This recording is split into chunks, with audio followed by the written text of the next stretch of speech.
आखिर क्यों दक्षिण भारत के लोग अपनी बहनों के साथ शादी कर रहे हैं? दोस्तों, ये बात तो किसी से छुपी नहीं है कि मुस्लिम जैसे कई सारी कम्युनिटीज मौजूद हैं जहां लोग अपने चाचा ताया के बच्चों से शादी कर लेते हैं, क्योंकि उनके यहाँ कजिन से शादी करना कोई बहुत बड़ी बात नहीं है। हैरानी तो तब होती है जब भारत में ही रहने वाले दक्षिण भारतीय हिंदू लोग अपने ही घरों में शादी कर रहे हैं, जबकि उत्तर भारत में अगर कोई एक ही गांव में शादी कर ले तो उसे गुनाह माना जाता है।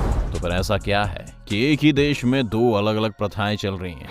चलिए जानते हैं। दोस्तों, हमारे भारत की सबसे खास बात यह है कि यहाँ आपको अलग अलग परंपराओं को मानने वाले लोग मिल जाएंगे। तभी तो जहाँ एक तरफ परिवार में मौजूद लड़का लड़की एक दूसरे को भाई बहन की नजरों से देखते हैं, तो वहीं दूसरी तरफ उसी भारत के दूसरे कोने में वही लड़का लड़की एक दूसरे से प्यार कर बैठते हैं और फिर बात शादी और बच्चों तक पहुंच जाती है।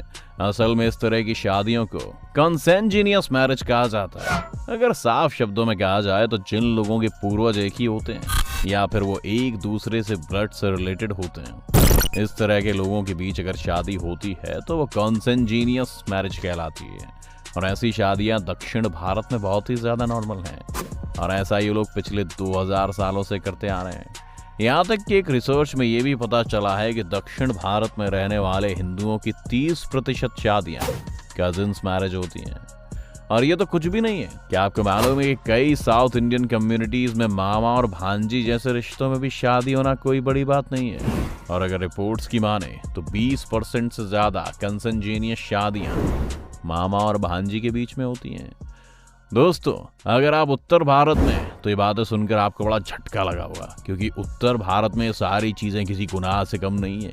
पर दक्षिण भारत के अलावा महाराष्ट्र की भी कुछ कम्युनिटीज में मामा और भांजी की शादी की प्रथा देखने को मिलती है। पर इन सारी चीजों को जानने के बाद सवाल ये उठता है कि आखिर वो कौन सी वजह है कि दक्षिण भारत के लोग आपस के रिश्ते में शादियां कर रहे हैं? क्योंकि अगर मुस्लिम धर्म के बारे में बात की जाए तो वहां पर ये होना बहुत ही नॉर्मल सी बात है। फिर चाहे वह कोई भी देश हो, अगर कोई इंसान इस्लाम धर्म को मानता है तो वो अपनी माँ की कोख से जन्मी बेटी को छोड़कर बाकी अपने रिश्तेदारों में किसी से भी शादी कर सकता है। फिर चाहे वो बुआ की बेटी हो या फिर चाचा की, इस बात से कोई फर्क नहीं पड़ता। और ये चीज कई सालों से इस्लाम धर्म में देखी जा रही है। पर हाँ, एक बात और करने वाली है कि हमारे दक्षिण भारतीय से अगर इस्लाम धर्म में मामा और भांजी की शादी होना हराम माना जाता है। एक बात और गौर करने वाली दोस्तों, कि हमारे दक्षिण भारतीयों से अलग इस्लाम धर्म में मामा और भांजी की शादी होना हराम माना जाता है। यानी कि मुस्लिम कम्युनिटीज में केवल कजिन मैरिज का कॉन्सेप्ट ही देखने को मिलता है। कहा जाता है कि मुसलमानों में प्रॉफिट के समय से ही अपने चाचा ताऊ के बच्चों से शादी करने की प्रथा चली आ रही है। यहाँ तक कि खुद प्रॉफिट की 6 बीवियों में से 2 तो उनकी बहनें थीं। इतना ही नहीं, उन्होंने अपनी बेटी फातिमा की शादी भी कजिन भाई से ही करवाई थी। अब आप सोचेंगे कि आखिर ये लोग ऐसा करते क्यों हैं? भाई बहनों से ही शादी कर लेते हैं। असल में दोस्तों, इस्लाम में एक ही वंश के लोग एक दूसरे परिवार को मानते हैं और आपस में जरूरत पड़ने पर एक दूसरे की मदद करते हैं। और अपने इसी रिश्ते को मजबूत बनाने के लिए लोग शादियां कर लेते हैं, जिससे कोई भी बाहर की लड़की घर में नहीं आती और ना ही अपने घर की लड़की बाहर भेजनी पड़ती है। और इस तरह के कॉन्सेप्ट को हमूला कहते हैं। ठीक इसी तरह अगर दक्षिण भारत के हिंदुओं में भी भाई बहन के बीच होने वाली शादी की वजह जानने की कोशिश की जाए तो इन लोगों का कॉन्सेप्ट भी इस्लाम धर्म से काफी मिलता जुलता है। दक्षिण भारतीयों का मानना है कि कंसेंजीनियस मैरिज एक ही परिवार में होती है जिसमें हर कोई एक दूसरे को जानता है। इस कंडीशन में लड़की अपनी जान पहचान वालों के घर पर ज्यादा सुरक्षित और कंफर्टेबल रहती है। उसके माँ बाप को भी ज्यादा चिंता नहीं होती, क्योंकि वो जानते हैं कि उसके ससुराल में लड़की को अपनी खुद की बेटी की तरह समझा जाएगा। और इस तरह की शादियों से दोनों परिवारों के आपस का रिश्ता और ज्यादा गहरा और मजबूत होता है।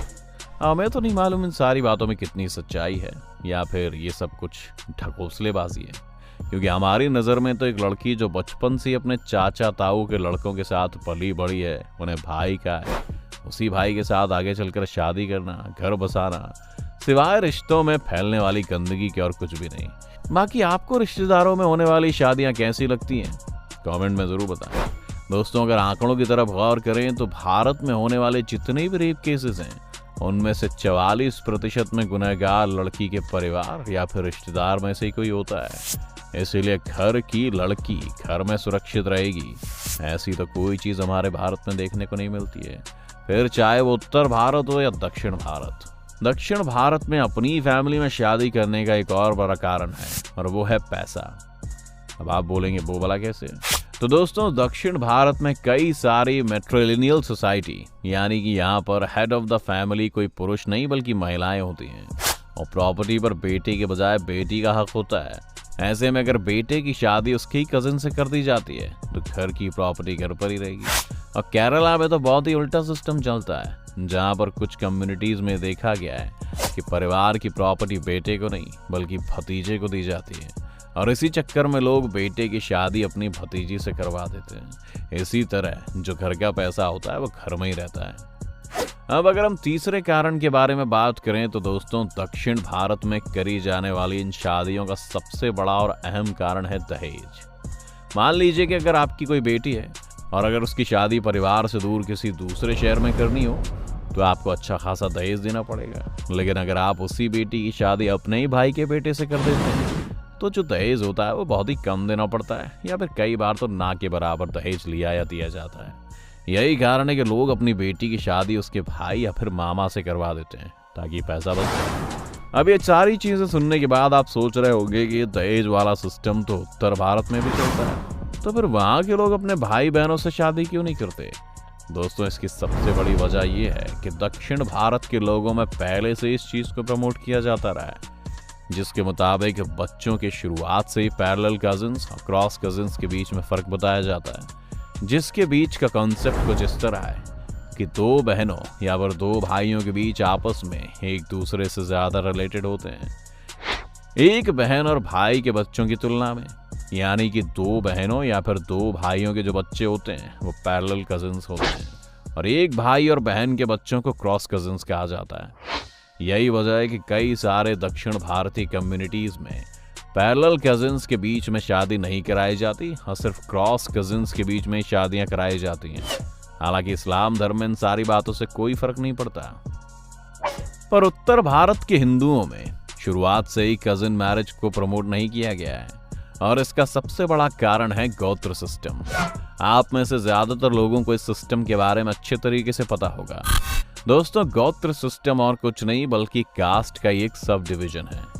यही वजह है कि अधिकतर हिंदू एक ही गोत्र में शादी करना गलत मानते हैं। खास करके पंडितों में तो ये चीज़ खास तौर पर देखी जाती है।